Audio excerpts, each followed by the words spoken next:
So, I don't know why this is the case, but the one tier list template I was able to find that had every episode did not have them in order. So, that's great.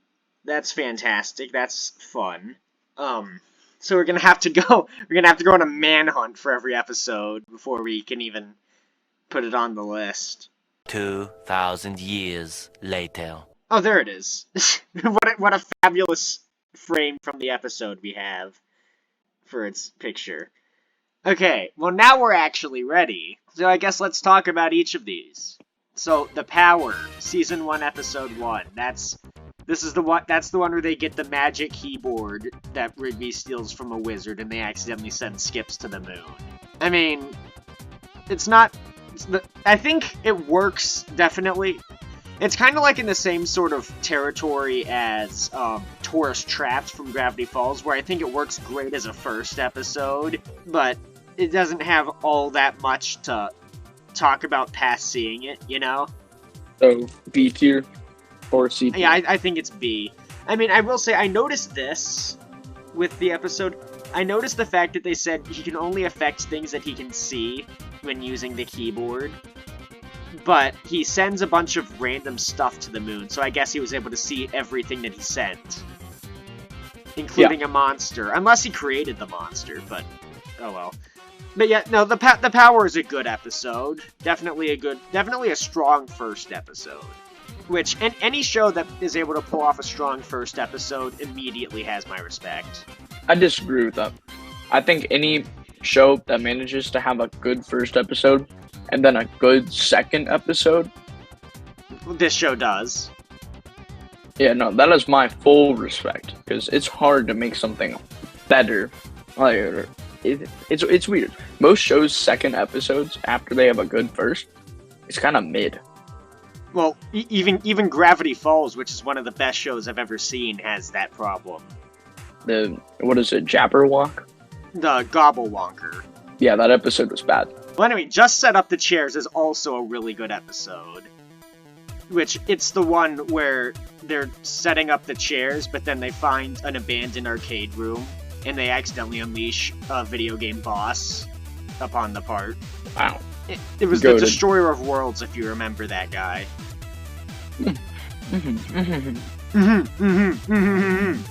But, this is actually this is also the episode where Muscle Man and High Five Ghost are introduced, which is nice. I mean, they don't really play a big role or anything, but it does have the first My Mom joke. Although, to be fair, I didn't even realize that it was supposed to be a running joke at the time. Love Muscle Man. Yeah, Muscle Man is great. Genuinely, I think this episode is really good. I think it's a very strong second episode. I'm gonna put it in A. I'd agree with that. I'd agree with that. Yeah. This is also the first episode of the show where people die. The Destroyer of Worlds literally disintegrates two people. Pretty base. I would too. Okay. Caffeinated coffee tickets. I thought it was titled Caffeinated Concert Tickets. Maybe either me or the person who types this got it wrong. It's not. Because I have it pulled up. It's Caffeinated Coffee Tickets. Oh, it is coffee tickets? Indeed. Okay. Mordecai and Rigby try to work overtime. I actually think that Caffeinated Concert Tickets is one of the stronger Season 1 episodes. This is actually the one that introduces Margaret and the fact that Mordecai just is absolutely hopeless when it comes to romance. No riz. Mordecai is no riz. Indeed. This is the episode that has the giant coffee bean in the translator. Do you know who I'm talking about? Yes. The guy that literally...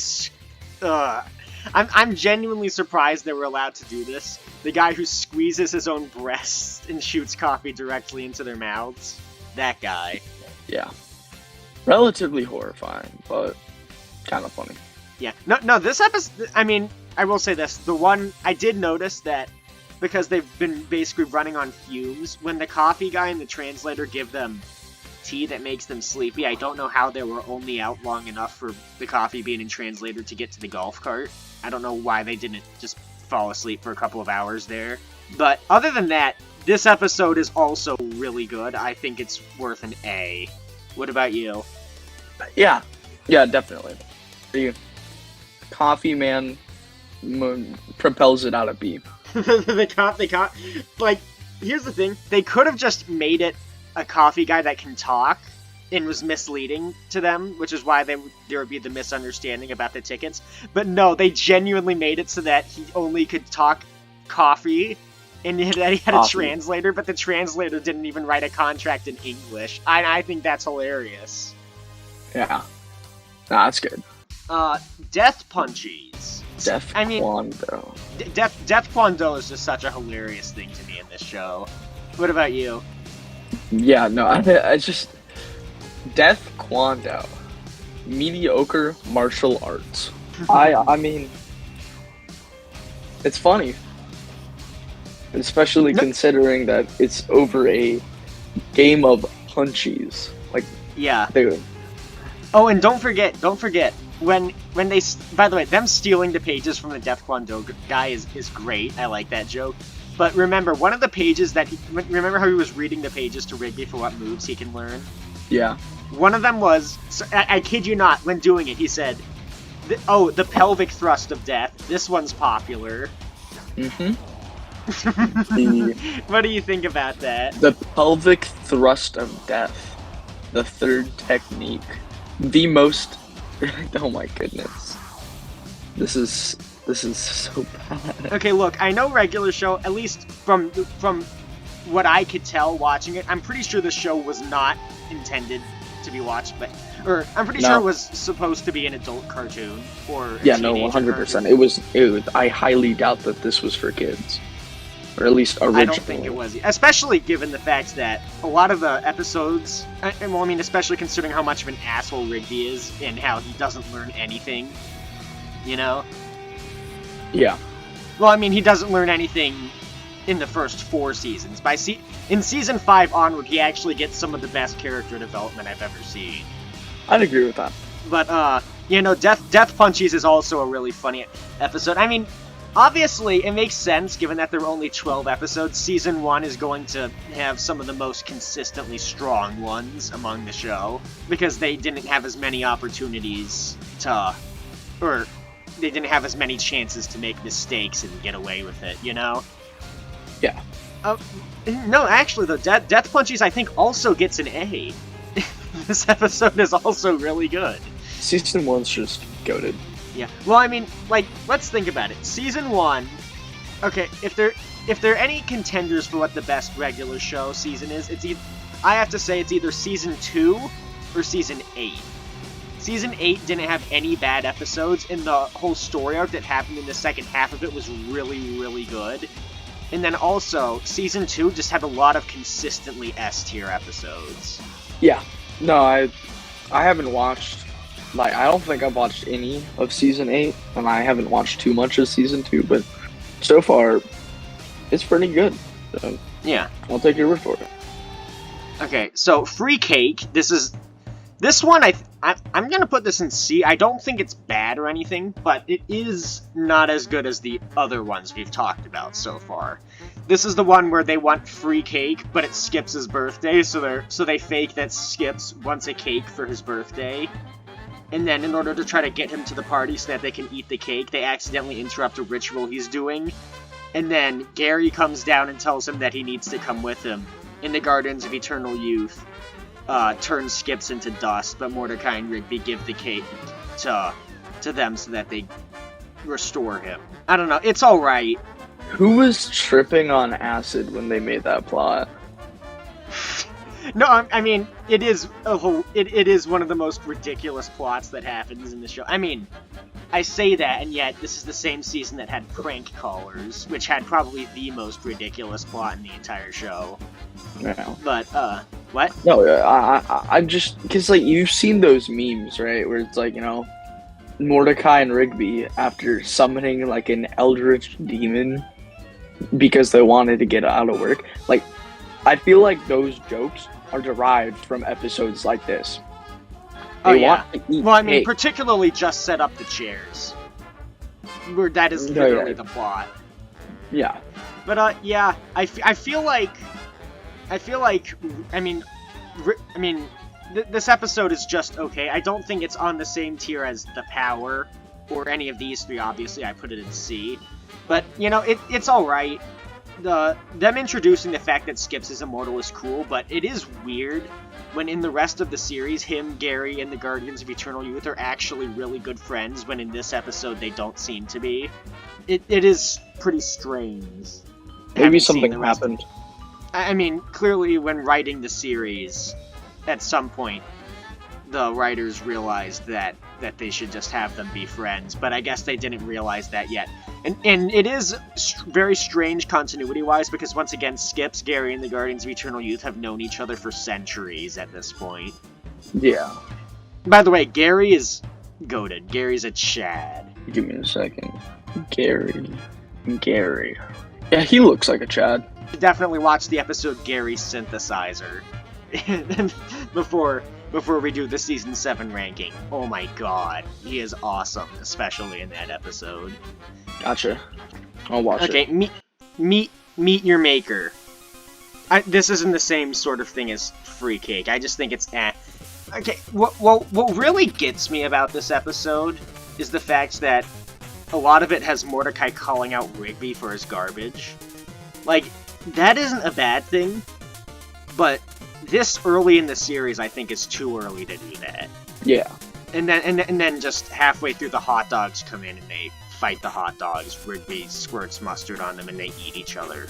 But I don't know. This episode's kind of dumb. This should have been the season 1 finale, I think. What about you? Yeah, I could definitely see it like that. Oh, and you know what's actually really interesting about this episode? What?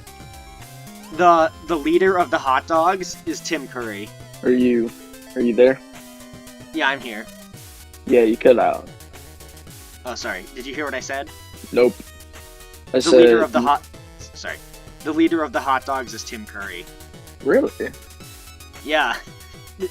I don't know specifically why, but it's interesting. Yeah. If it works. Yeah. No, it does work. It's just it's really strange that Tim Curry was in this show. Then again, Mark Hamill voices one of the main characters, being Skips. Did you not know that? No. That's hilarious. Grilled Cheese Deluxe. This is the episode where Mordecai and Rigby just compete to see who can get the most lies in a streak without getting caught. And I think that's really funny. And this is also the episode where they almost blow up a particle accelerator because of that. What?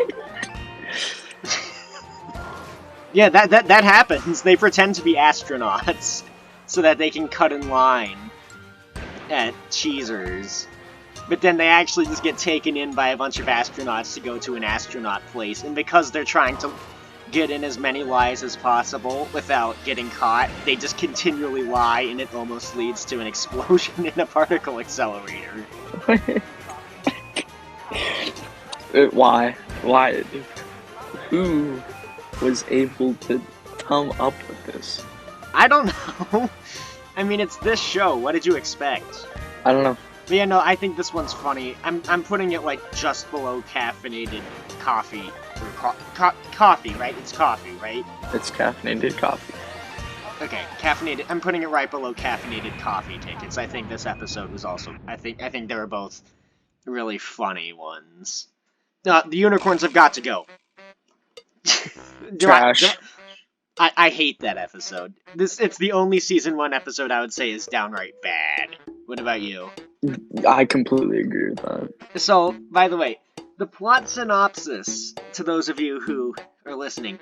So, I think that, one, Mordecai being a hopeless romantic, him getting cologne to try to attract women, that's not necessarily bad. I mean, it's... as in, like, for his character, I mean, it's not necessarily bad. Obviously, when conceptually, that's kind of gross to do. But, so Rigby says that that's bad, and then a bunch of unicorns come, liking the cologne, and doing the cologne as well.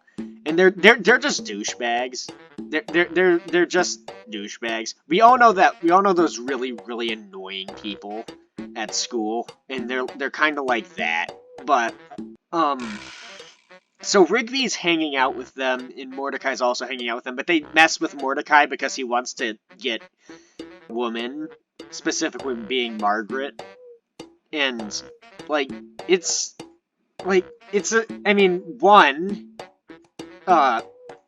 Rigby apologizes for hanging out with the unicorns, but that's only after the unicorns betray him and just start messing around and doing things that he doesn't want. Which, by the way, the transition of him hanging out with the unicorns to them messing with him is instantaneous. There's no build-up, and it just happens out of nowhere.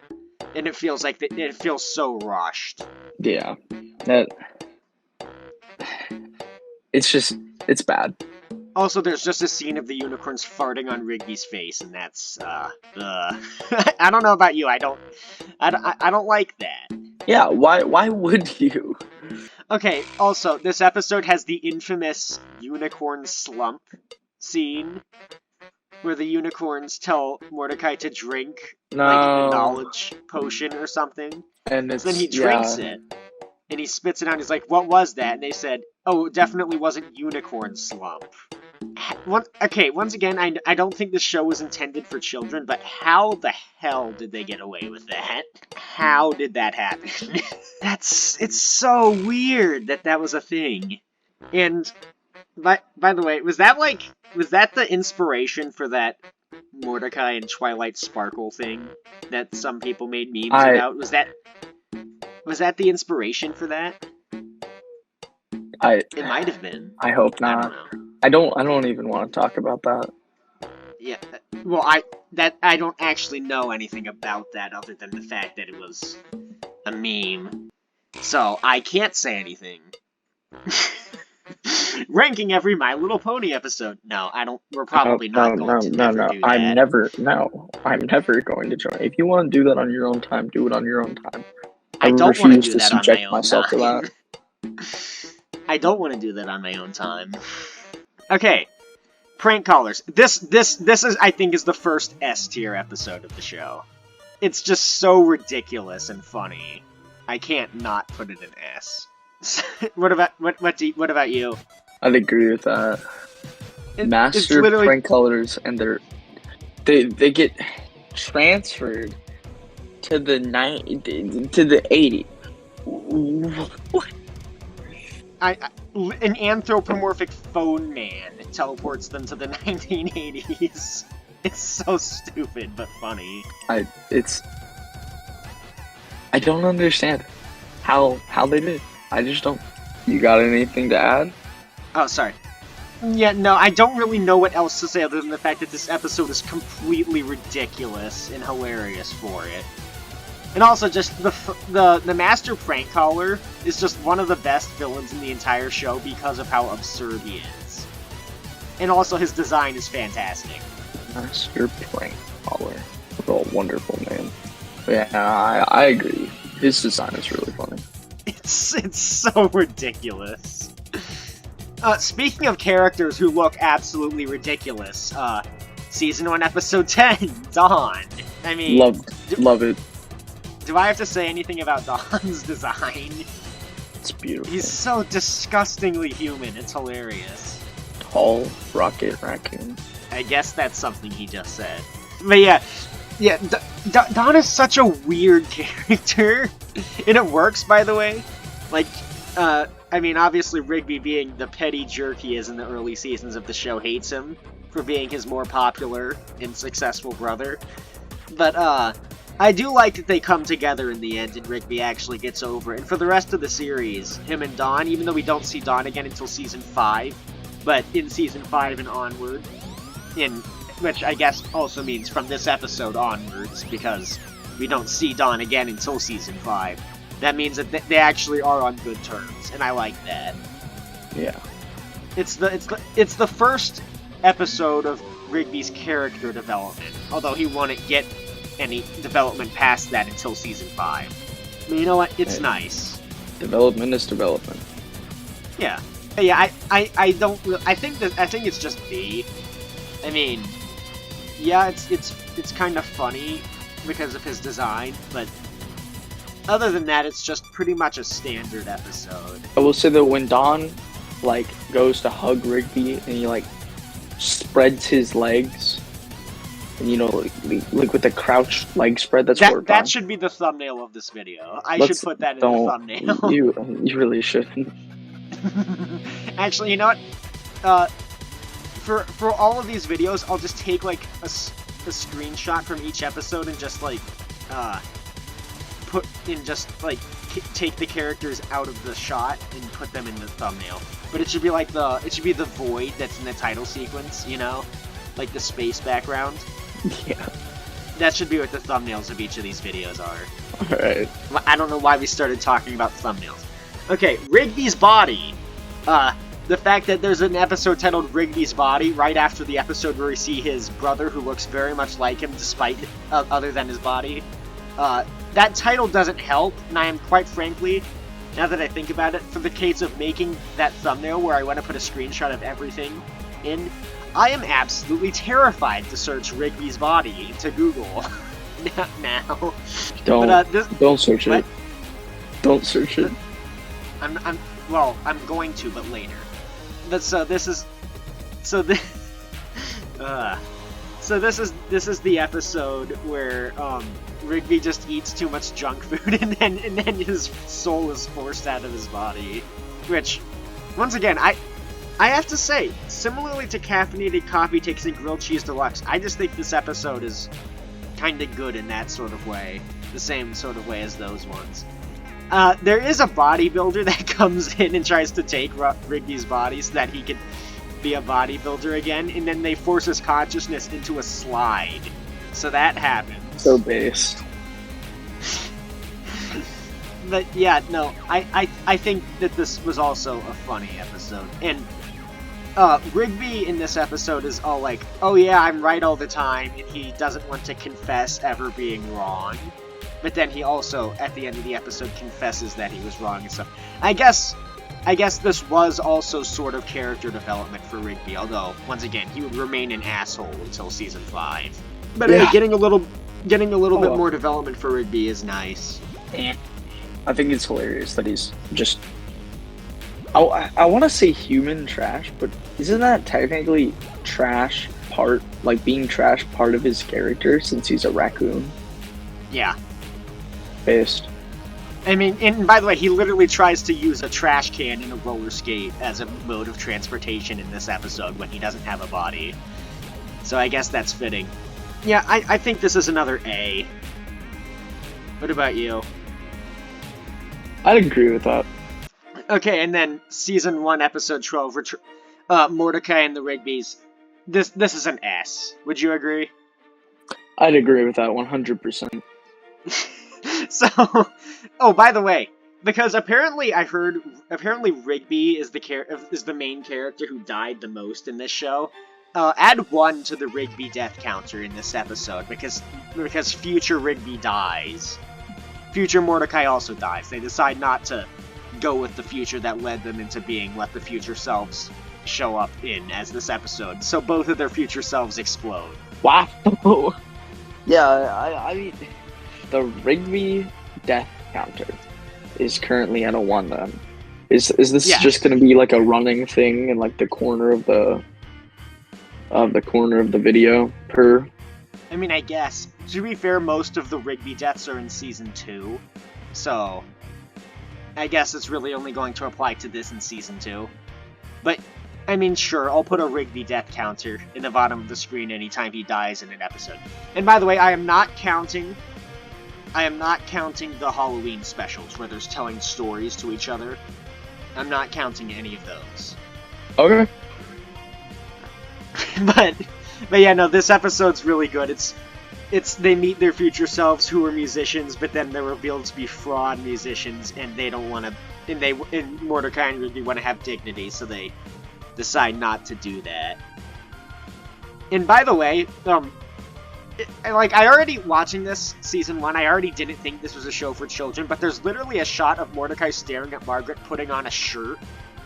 So, Oh, yeah, I think... oh yeah. So, Yup. and it was at that moment where I was like, yeah, no, this is definitely not a show for children. that moment solidified it for me. Yeah, no. Just, wow.